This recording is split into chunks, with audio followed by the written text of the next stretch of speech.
So 11 years after her introduction in Iron Man 2, Black Widow has finally hit the big screen after a 14-month delay.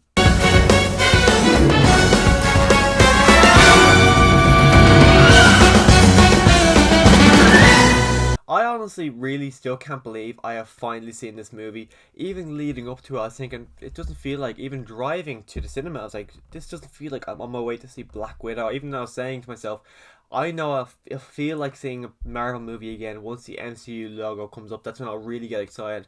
It came on, I got really excited, and it still is unbelievable that I've now seen a new MCU movie after 2 years. It's still hard to believe that it's been 2 years since Spider-Man Far From Home came out. From one point of view, it doesn't feel that long ago, but then from another, it feels like a bloody age ago. So it's fantastic to finally have seen a new Marvel movie. Now, for me personally, I've never really been excited for a Black Widow movie. Even back when Winter Soldier came out and everyone was like, oh my god, Black Widow's amazing, they should give her her own movie. I was like, no, I've never really wanted a Black Widow movie. I've never been anticipating a Black Widow movie. Even like saying Winter Soldier, I was like, oh my god, they should do a Black Widow movie.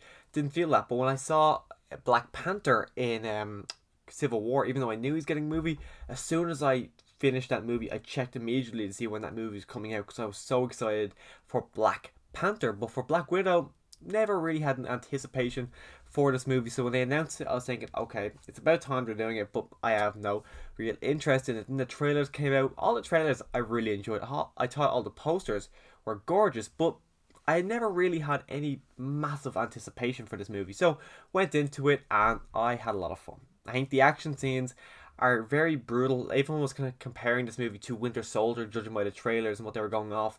But I'd say it's more brutal than Winter Soldier in a way that it's very more hand-to-hand combat. Now, Winter Soldier is famous for their hand-for-hand combat scenes, but in this movie, because there is no superhero, like, well, superpowers at all within this movie, it's all very hand-to-hand. Like, you see a fight scene between Black Widow and Florence Pugh's character, and it's very tight. They're on top of each other, and that's just like that throughout the whole movie. The fight scenes are just neck and neck on top of each other the whole time, and they're really, really fantastic fight scenes. You're watching as it plays out. Now, you can tell by it, they are stunt doubles. You know it's not our actresses doing it because you don't really see their face for majority of the fight scenes. But I did enjoy the fight scenes nonetheless. I thought they were great fight scenes. There's no big memorable action scenes in this movie that are standing out to me. There's like two that you kind of see in the trailer a lot, but I think they're only really memorable because I seen them in the trailer so much. Every marketing shot was showing this kind of two fight scenes.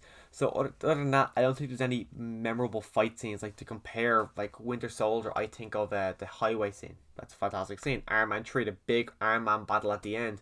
But for Black Widow, I can think of the two, but that's just because of the trailer and I've seen them so many. But other than that, they don't stand out. There was nothing in these big fight scenes that was instantly memorable and instantly made me want to rush back and see these fight scenes. There was really nothing there. Character wise, Black Widow, Natasha Romanoff, of course, Scarlett Johansson, fantastic portrayal. I actually did the math, it was her 8th movie she's been in. I'm kind of surprised it's so little, but I'm also surprised it's 8 already. I'm kind of surprised by that. She's fantastic in the movie. She carries the movie in a way that it's not all on her shoulders because the supporting characters are there, but what she does by carrying it, fantastic job.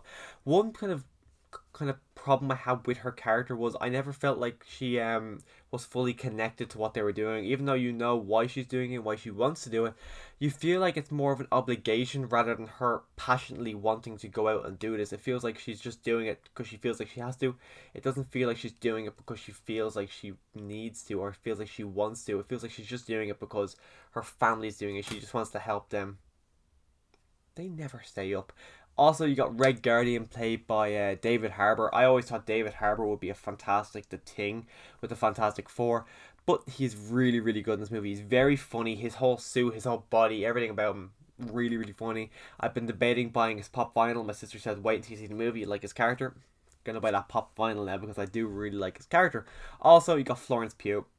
I love Florence Pugh. Everything I've seen her in, whether it's Midsommar, Little Women, or Fighting with My Family, everything I've seen her in, she's just absolutely fantastic. And in this movie, she stole the show for me. She was a standout character for me. She's the character that out of all of them, this is including Black Widow, I want to see more of moving forward. I thought her character's fantastic. Another character I'm going to pick up the pop vinyl of. I thought she was hilarious. I thought she kicked so much ass. And I just found her story so much more interesting than Black Widow's. You could say it's because we've had 7 movies already with Black Widow, and to see a new character, that could be why I'm so interested. But I just thought her story was just so intriguing, and I can't wait to see more of her. I'm really excited to see what's going to happen next with our character moving forward in the MCU, and I really hope we do get to see a lot more of her. I'd be surprised if we got a movie with her, as in like her own solo movie, but I imagine she's going to be kind of going between this TV shows and movies, going back and forth, and I'm really excited to see what does happen with her character moving forward. Now, the big bad in the trailer was advertised Taskmaster. That's no big surprise, and I would say Taskmaster as the villain is the most disappointing MCU villain we've ever had. You can look at other villains, say Yellow Jacket and Ant-Man, or you can look at Malekith, I think his name was, in Thor 2. Now, they were disappointing villains, but you didn't go in expecting as much. I went in expecting so much from Taskmaster. He's such a cool villain. What he's able to do is such a fantastic way of, like, his super everything. I think Taskmaster is a fantastic villain. I was debating buying the pop as well because he's got a great design.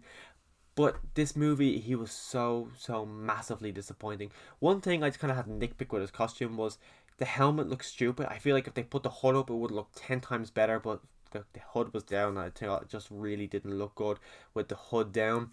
As well, Taskmaster's not really in the movie a lot. It's few and far between. I think if they just didn't use Taskmaster, I feel like Taskmaster was only used to have someone for Black Widow to fight throughout the movie. I feel like if they didn't use her in this movie and save Taskmaster for another movie where it could be really fleshed out, really used well, because Taskmaster is really not used to the fullest potential they could have been used within this movie, because Taskmaster is a fantastic villain. You go up and fight Taskmaster, he memorizes all your fights, so when you go back and fight him again, you have to use completely different moves that they've never seen before. That's a fantastic villain, and I feel like they did not use the full potential of the Taskmaster villain within this movie. As well, I felt like the movie took its time getting there. I thought the introduction scene, which was probably 5-10 minutes, I enjoyed that. Went on a bit too long, and I felt like it took the movie ages to get where it's going. I felt like they were going back and forth doing all this stuff, and I'd say it took the guts of an hour until we fully understood what was happening, what was at stake, what they were doing. Up until that point, it just felt like they didn't know what was happening and didn't know what they were going to be doing with the story. It felt like they were just kind of spinning their wheels for a while, trying to set up a lot of stuff and figuring out what they're going to do. Which, so for the first half, it felt very much of a setup and very much of a filler, just to try and set up as much as they could for the back half of the movie. It felt like the first half, they just didn't really have a lot there for you to do. But Black Widow as a whole, though, I did enjoy it. I am seeing it again on Friday. It's Wednesday as of recording, so I'm seeing it in 2 days' time. I'm looking forward to seeing it. I wouldn't say it's one of the best MCU movies. It's certainly not one of the worst MCU movies. It's right there in the middle. I'm glad we finally did get a Black Widow movie, just because people will stop saying, oh, give us a Black Widow movie, give us a Black Widow movie.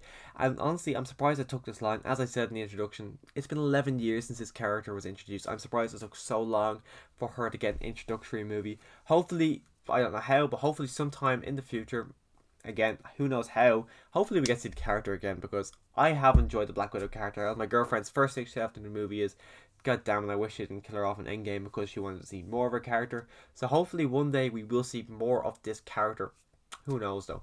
But if you like this review, make sure you click the subscribe button so you can see more future content from me in the future Marvel reviews. I actually reviewed most of them last year. I was doing a series leading up to this movie, but then it got pushed back, so I never continued on with it. But if you want to see movies reviews up until, I think it's Doctor Strange, I got a whole playlist. I'll leave it up here somewhere. So if you want to see any more Marvel content from me in the future, click that subscribe button. And as always, thanks for watching.